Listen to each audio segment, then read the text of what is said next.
నమస్తే welcome to our channel నేను సిరి. So ఏపీలో అయితే కాంగ్రెస్ నుంచి వెళ్ళి షర్మిల గారిని ఏపీ పీసీసీ చేశారు. సో దీనివల్ల అంటే రేపొద్దున కడప నుంచి వెళ్ళి ఎంపీగా పోటీ చేస్తారా, సునీత గారు కూడా పోటీ చేస్తారా? సో వీళ్ళిద్దరు పోటీ చేస్తే అసలు ఎవరికి నష్టం జరుగుతుంది, ఏ పార్టీకి నష్టం జరుగుతుంది అని చర్చించడానికి మనతో పాటు ఉన్నారు ప్రముఖ సీనియర్ జర్నలిస్ట్ డివిఎస్ గారు. నమస్కారం సార్. నమస్తే సార్. ఇప్పుడు చూసినట్టయితే షర్మిల గారు ఏపీ పీసీసీ అధ్యక్షురాలుగా పదవి తీసుకున్నారు. సో దీని తర్వాత అసలు ఎలా ఉండబోతుంది సార్, అక్కడ రాజకీయాలుగా ఎలా మలుపులు తిరగబోతున్నాయి సార్? షర్మిల ఆంధ్రప్రదేశ్లో పాదయాత్ర చేయబోతున్నారు. మళ్ళీ రేపు రిపబ్లిక్ డే సందర్భంగా రాహుల్ గాంధీ ఇప్పుడు అక్కడ పాదయాత్ర చేస్తున్నారు, బస్సు యాత్ర చేస్తున్నారు మణిపూర్ నుంచి ముంబైకి. భారత్ జోడో న్యాయ యాత్ర. రైట్. సేమ్ అదే తరహాలో షర్మిల కూడా ఏపీ జోడో న్యాయ యాత్రకు శ్రీకారం చుడుతుంది. ఎలా ఉంటుంది ఆంధ్రప్రదేశ్ రాజకీయం? పాదయాత్ర ఆ కుటుంబానికి బాగా కలిసి వచ్చిన అంశం. పాదయాత్రతోనే రాజశేఖర్ రెడ్డి ముఖ్యమంత్రి అయ్యాడు. పాదయాత్ర చేసే షర్మిల వైఎస్ఆర్ కాంగ్రెస్ పార్టీని నిలబెట్టింది. ఏపీలో 3000 కిలోమీటర్ల పాదయాత్ర చేసింది, తెలంగాణలో 4000 కిలోమీటర్ల పాదయాత్ర చేసింది, ఇక్కడ ఒక పార్టీ పెట్టింది. జగన్మోహన్ రెడ్డి కూడా పాదయాత్ర చేసే ముఖ్యమంత్రి అయ్యాడు. కాబట్టి పాదయాత్రలు మాకు బాగా కలిసి వచ్చాయి. కాబట్టి మళ్ళీ షర్మిల ముఖ్యమంత్రి కావాలంటే పాదయాత్రే అన్నమాట. వీళ్ళందరూ ఫస్ట్ పాదయాత్రలు చేయాలి, తర్వాత ముఖ్యమంత్రులు అవ్వాలని ఫిక్స్ అయిపోయారు. ఇప్పుడు షర్మిలకి ఈ పరిస్థితి ఎందుకు వచ్చింది? షర్మిల వాళ్ళ కాంగ్రెస్ పార్టీలో చేరడానికి కారణం ఎవరు? అంటే షర్మిల తెలంగాణ వెళ్ళడానికి కారణం ఎవరు? తెలంగాణలో పార్టీ పెట్టడానికి కారణం ఎవరు?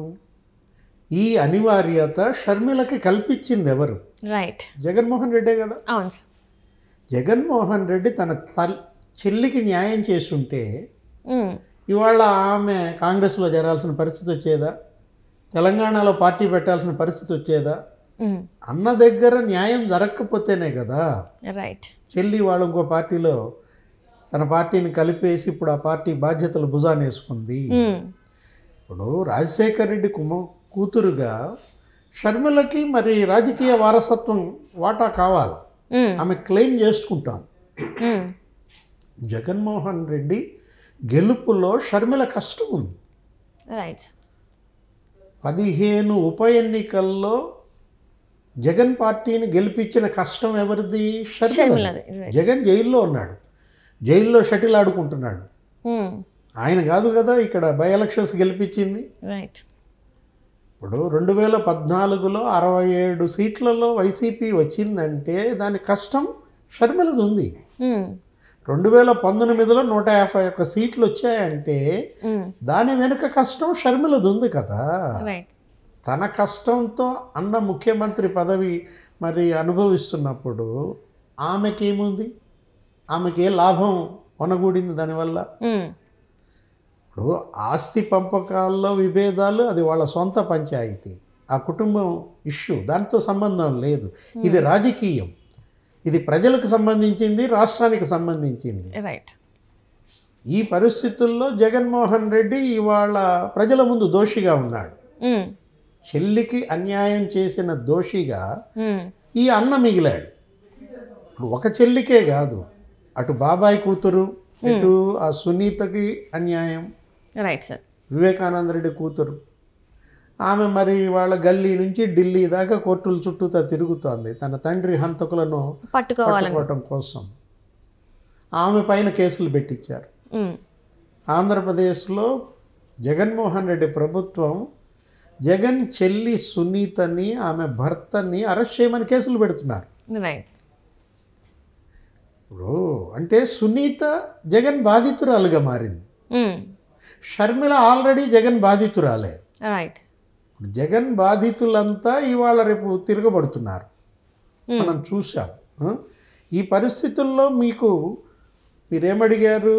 కడప లోక్సభకి సునీత, పులివెందుల అసెంబ్లీకి షర్మిల.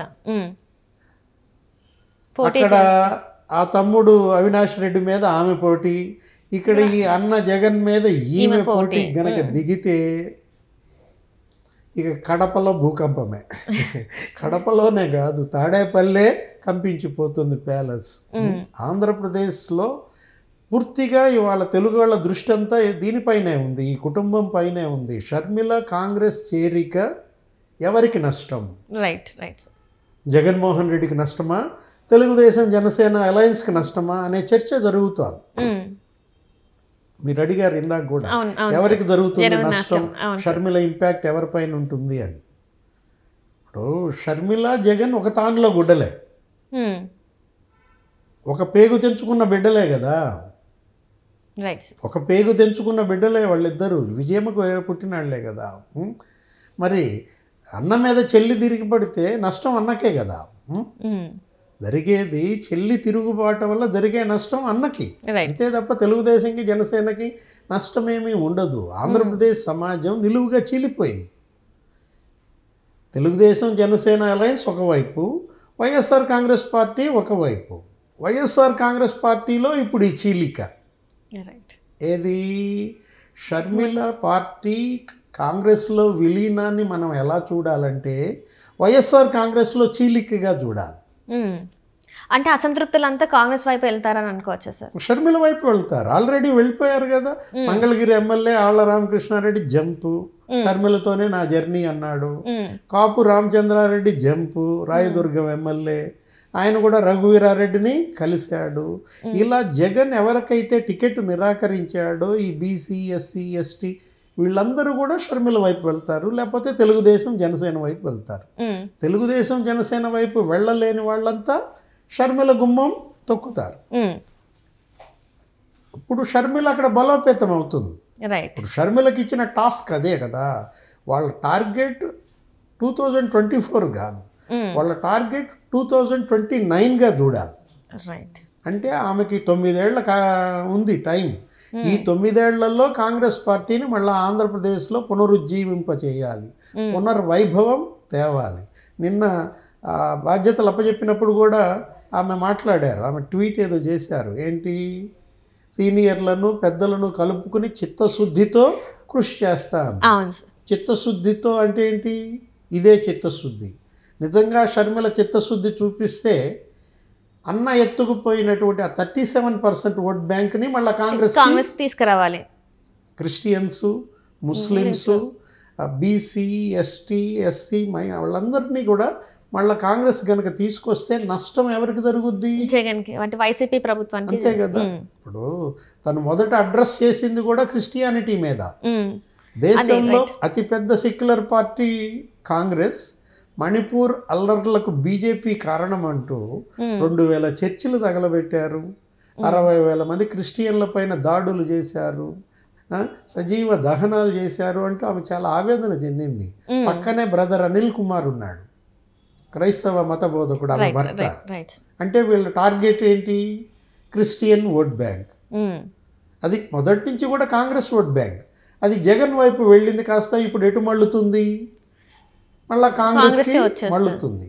దీంతో జగన్మోహన్ రెడ్డి కూష్మండాలు కదిలిపోతాయి. Right right.